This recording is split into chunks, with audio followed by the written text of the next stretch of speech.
Some nights in the NBA feel loud. 14 games, big scores, constant motion. Everything is happening at once. And in a league that never stops, it's easy to feel like if you've missed a beat, you've missed everything. But tonight isn't about chasing noise. It's about understanding what actually matters when the league keeps moving. And when plans start getting tested. We've got a full slate to get through. Every score, every result. But more importantly, we're going to slow down in the right places.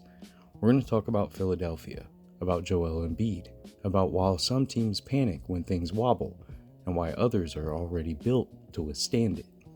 Because this season, and honestly this moment, it isn't about perfection. It's about preparation. It's about what holds when things don't go exactly as planned. That's what tonight is about. I'm Vincent Cooper, and this is Roundball Rants. Let's get into it. Phoenix Suns 132, Los Angeles Lakers 108. Phoenix controlled this game from the start till the finish, setting the tone early and never allowing the Lakers to make a serious push. The Suns dictated pace, built separation through sustained offensive pressure, and steadily widened the margin as the night went on. Los Angeles struggled to keep up as the game progressed, unable to generate consistent answers on either end of the floor. Phoenix's execution stayed sharp across all four quarters, turning a competitive opening stretch into a comfortable, decisive win by the final horn.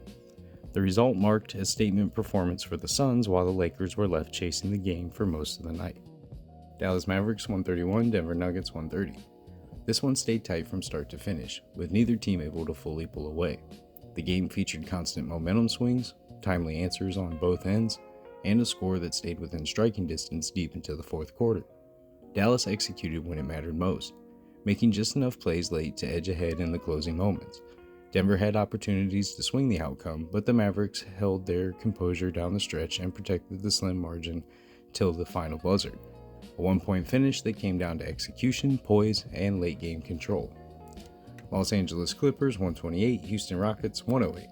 The Clippers took control early and never let the game drift back into doubt, building a steady lead and maintaining separation throughout the night. Los Angeles dictated the flow on both ends, constantly answering any brief Rockets push before it could turn into momentum. Houston struggled to sustain offense as the game wore on, falling behind as the Clippers continued to execute with balance and discipline. By the fourth quarter, the outcome was largely settled, with Los Angeles comfortably seeing the game through until the finish. A controlled wire-to-wire type win for the Clippers to close out the night.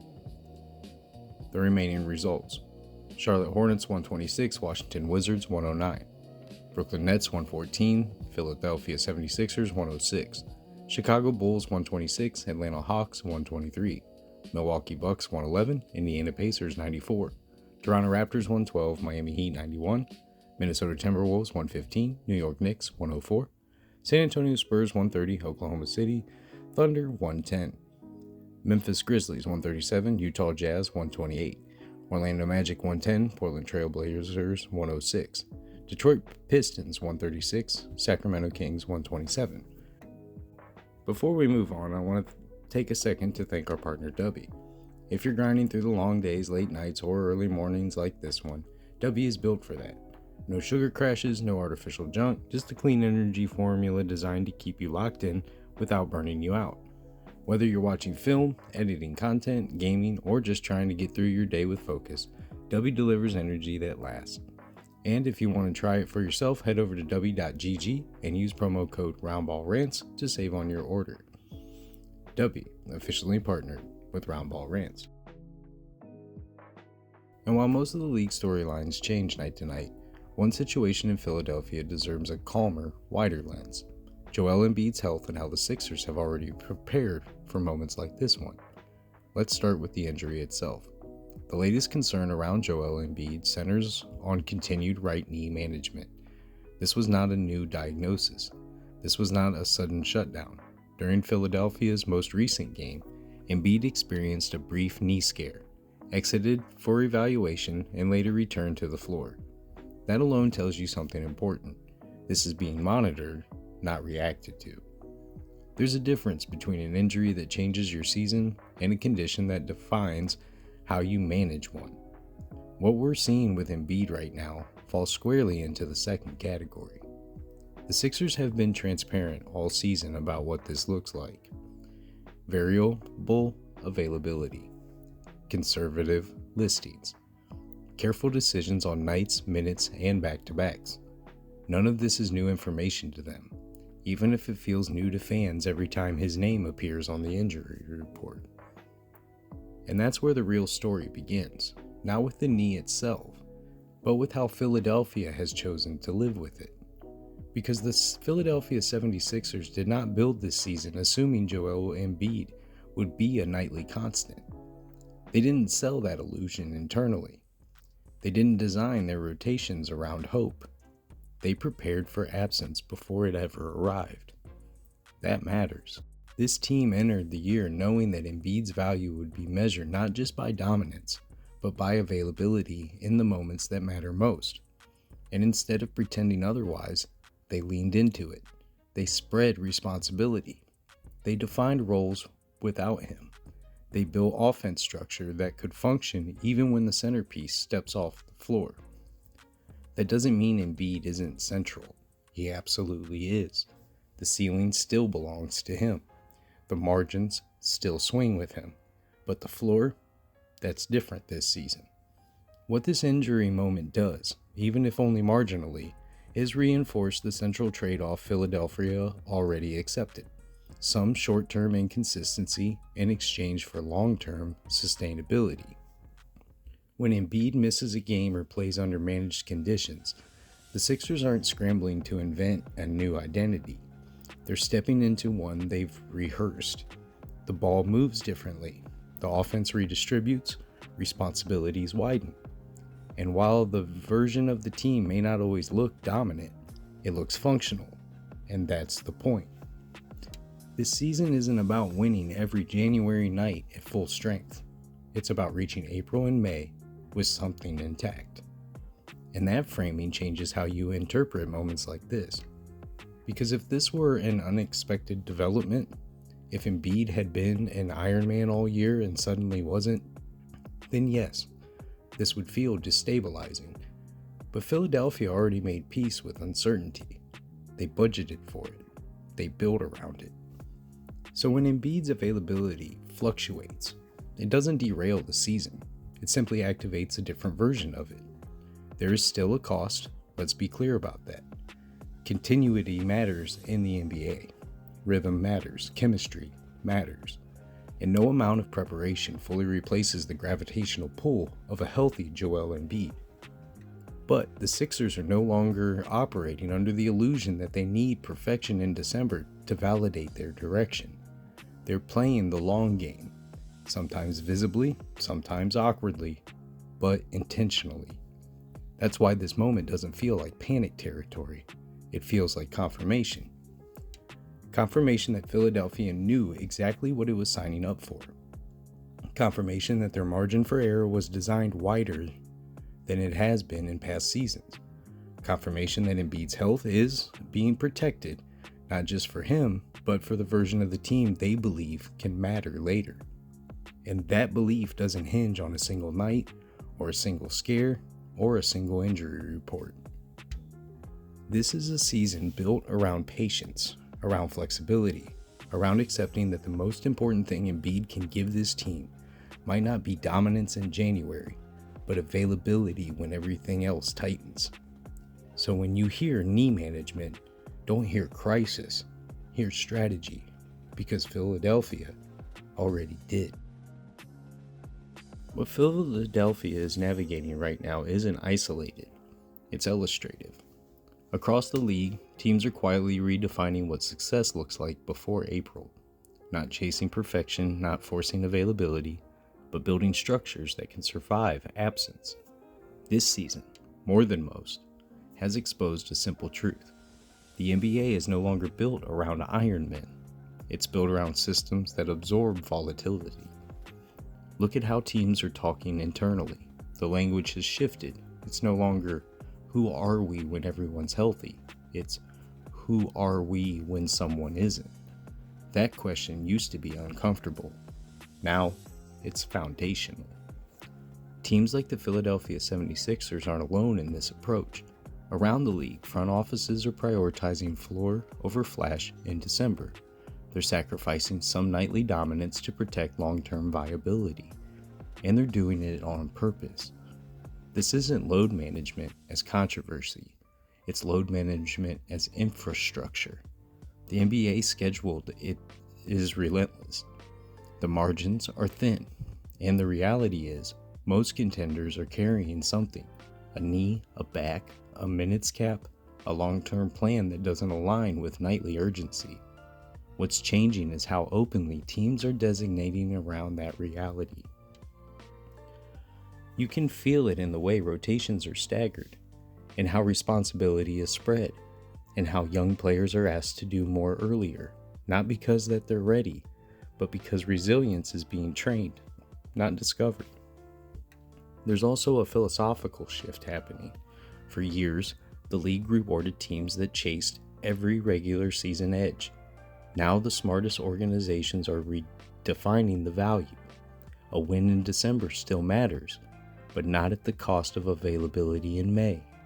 Consistency matters, but not if that means fragility later. So what we're seeing isn't caution, it's calibration. And that recalibration changes how we should evaluate teams in real time. Because some nights, a team won't look dominant, and that doesn't mean that they're broken. It means that they're managing. Some nights, stars won't play, and that doesn't mean ambition disappeared. It means that the priorities shifted. The league is adjusting to its own reality, and fans are still catching up. We're conditioned to treat absence as alarm, to treat inconsistency as failure. But the modern NBA doesn't reward emotional reactions. It rewards planning. The teams that understand that aren't loud about it. They're quiet, intentional, patient. And when the season tightens, when rotations shorten, when minutes stabilize, when urgency returns, those teams often look more prepared than the ones that spent December pretending nothing could go wrong. So this isn't about lowering expectations, it's about redefining them. Because the league isn't slowing down, the calendar isn't going to be more forgiving. And the teams that will matter most later are the ones that are building margin now, not in the standings, but in their structure. That's the adjustment. And Philadelphia isn't behind it. They're just part of it. What if the real test isn't whether something works when everything goes right, but whether it still holds when it doesn't? That question sat with me as I looked at the league tonight. Because this episode wasn't really about who won or lost. It wasn't about standings. And it wasn't even about injuries. It was about what happens when the plan gets tested. All episode long, we talked about teams continuing forward while something feels uncertain. We talked about Philadelphia navigating reality instead of fighting it. We talked about a league that's learning, sometimes the hard way, that durability isn't about pretending nothing can go wrong. It's about deciding what you'll do when it does. And that idea reaches far beyond basketball. Most of us are wired to react. Something shifts, something breaks, something doesn't go the way that we imagined. And our instinct is to scramble, to overcorrect, to panic, to feel like everything we've built is suddenly invalid because one variable changed. But the strongest responses, they don't look like that. They look quiet. They look like preparation nobody noticed when things were smooth. They look like systems that don't collapse the moment pressure shows up. They look like people and teams who already accepted that perfection was never the goal. That's what stood out tonight. Not dominance, not drama, but intention. Somewhere along the way, we started equating confidence with loudness, with certainty, with always being available, always being on, always pushing forward, no matter the cost. But real confidence is different. Real confidence is knowing that you can step back without falling apart, knowing that if tonight isn't perfect, tomorrow still exists, knowing that a pause doesn't erase progress. And that's a hard lesson to learn, because we live in a world that rewards urgency. It tells us if you slow down, you're losing ground. If you hesitate, you're falling behind. And if you rest, you're weak. But that's not how longevity works. Longevity is built when you decide, early, what matters most, later. It's built when you protect the thing that you'll need when the pressure is the highest. It's built when you stop pretending you're immune to wear and tear and start planning around it instead. That applies on the court. It applies at work. It applies in life. Most breakdowns don't happen because people didn't care enough. They happened because people cared without a plan. They pushed until there was nothing left to protect. What we saw reflected across this episode, across the league, is the opposite of that. It's not about lowering your standards. It's about choosing the right ones. You don't prepare when the moment arrives. You prepare before it does. And when you've done that, when you've already accepted that things won't always go clean, the unexpected doesn't feel like a crisis. It feels like part of the journey. That's a powerful place to be. So if you're listening to this and something in your life feels uncertain right now, if the plan you had doesn't look exactly the way you thought it would, that doesn't mean that it's broken. It might just mean that it's being tested. And sometimes, that's how you find out whether what you built can actually last. I'm Vincent Cooper. This was Roundball Rants.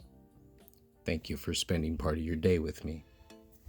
And remember, it's not just basketball. It's therapy with a bounce.